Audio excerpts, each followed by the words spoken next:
Bismillahirrahmanirrahim. Assalamualaikum warahmatullahi wabarakatuh. Sahabat ngaji kehidupan yang dirahmati oleh Allah.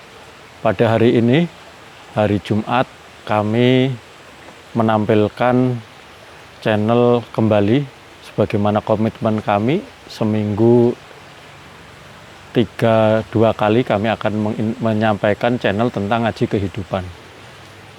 Sahabat ngaji kehidupan, di hari ini, hari Jumat, kami memberi suatu keilmuan bagaimana kita dalam diri ini bisa menata hati, menata pikiran, dan berdamai dengan hati. Kenapa demikian? Kenapa di hati dulu? Karena dari faktor hati itulah mempengaruhi pikiran kita, dan dari hati itu pula lah perasaan, suasana kita akan bahagia. Ketika hati kita bisa kita tata, kita bisa berdamai dengan hati, barang pasti kita akan bahagia. Bermakna bahagia itu tidak mesti kita harus berlimpah dengan harta. Bahagia tidak mesti harus kita menjadi orang yang terkenal, kita memiliki jabatan yang tinggi. Tetapi bahagia adalah orang yang bisa menata hatinya, sehingga dia menemukan akan berdamai dengan hati, dan ketika dia sudah menemukan berdamai dengan hati, maka dia akan menemukan titik kebahagiaan yang hakiki. Sahabat ngaji kehidupan, berdamai dengan hati itu dimulai dari menata hati, dan menata hati itu dimulai dari kemampuan kita memahami hakikat bagaimana hati kita ini selalu berdamai. Hati kita itu bisa menempatkan diri sehingga situasi apapun yang ada dalam hidup kita bisa kita manage dengan baik, pikiran kita bisa kita atur dengan baik. Jadi settingannya adalah ada dalam diri kita.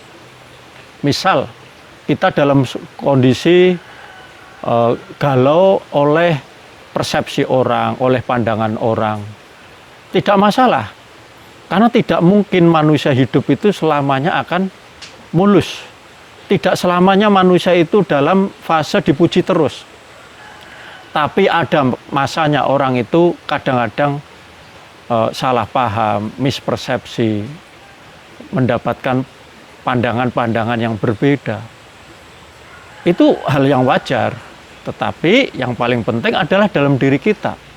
Bagaimana kita dalam hubungan komunikasi kepada relasi-relasi kehidupan yang ada di sekitar kita, kita bisa menata diri, menata hati kita.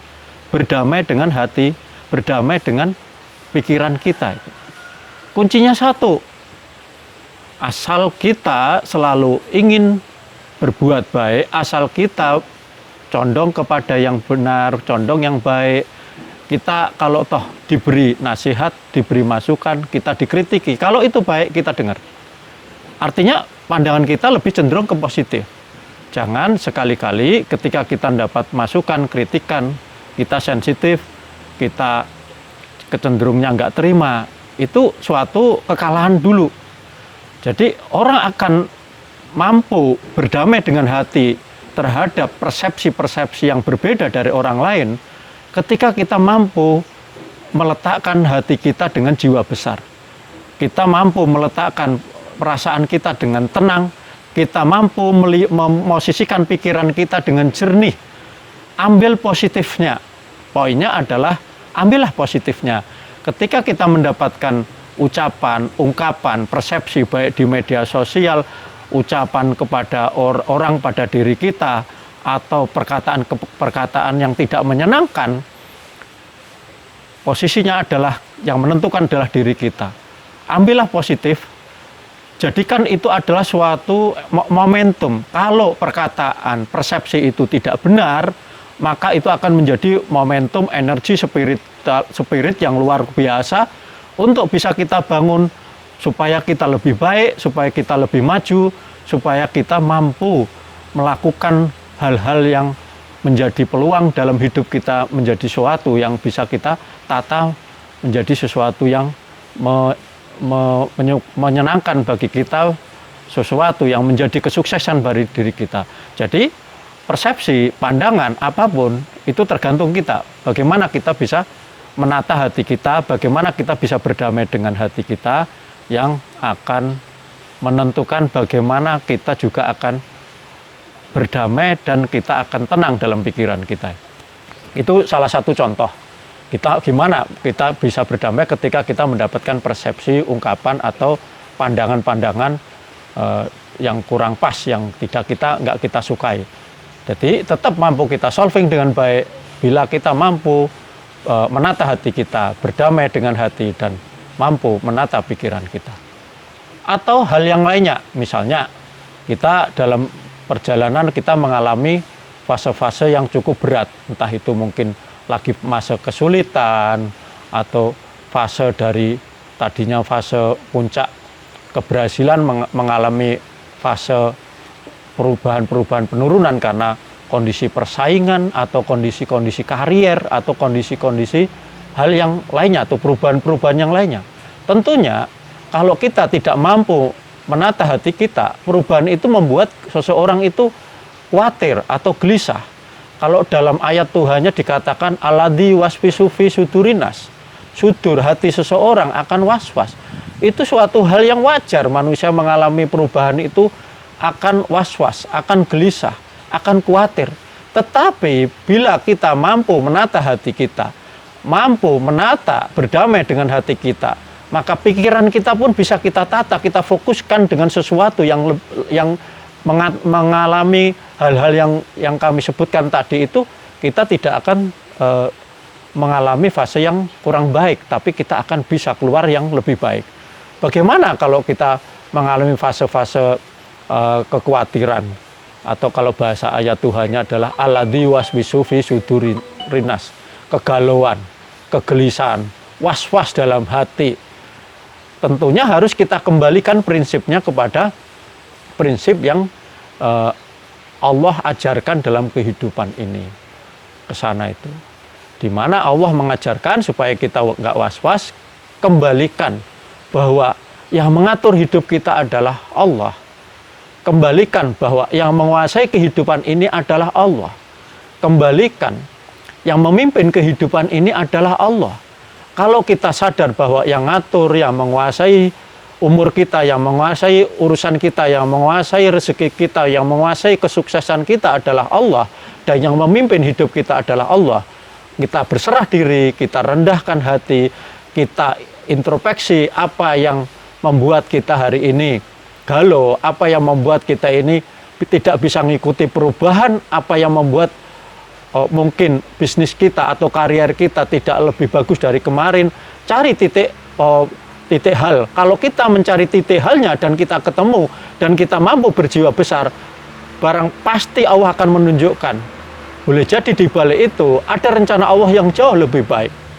Ada rencana Allah yang jauh lebih mulia dari apa yang sedang kita alami, dari situasi kegalauan atau dari situasi was-was yang terjadi dalam diri kita.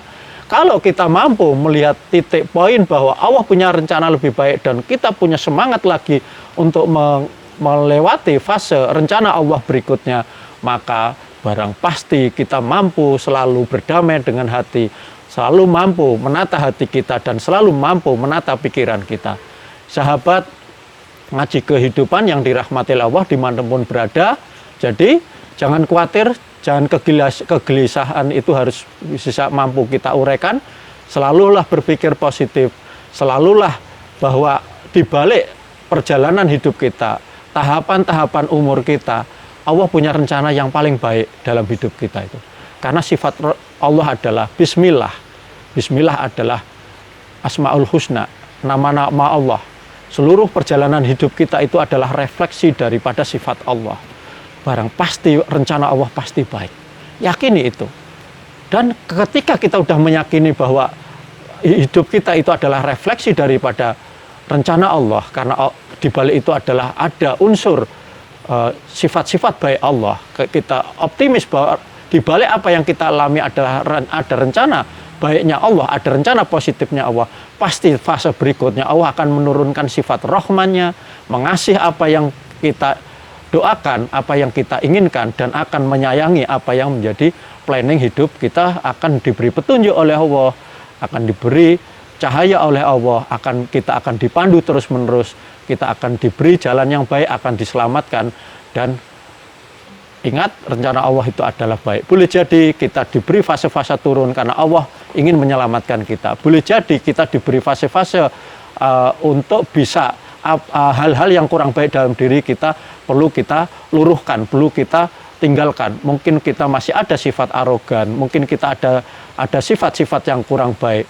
Dengan kita diberi fase penurunan, fase-fase kegelisahan, kita suruh mencari resolusi dalam diri kita. Kita mampu mencari momentum apa yang harus kita perbaiki, dan kita harus melangkah lebih baik pada fase berikutnya itu apa. Itulah bentuk cintanya Allah kepada kita, sehingga bentuk cinta Allah itu kita mendapatkan, kita masuk dalam fase sunatullah, yaitu ketika kita mengalami fase penurunan, fase ketertinggalan, kita ada rasa was-was, itu pertanda kita suruh berjalan kepada jalannya yang lebih baik itu.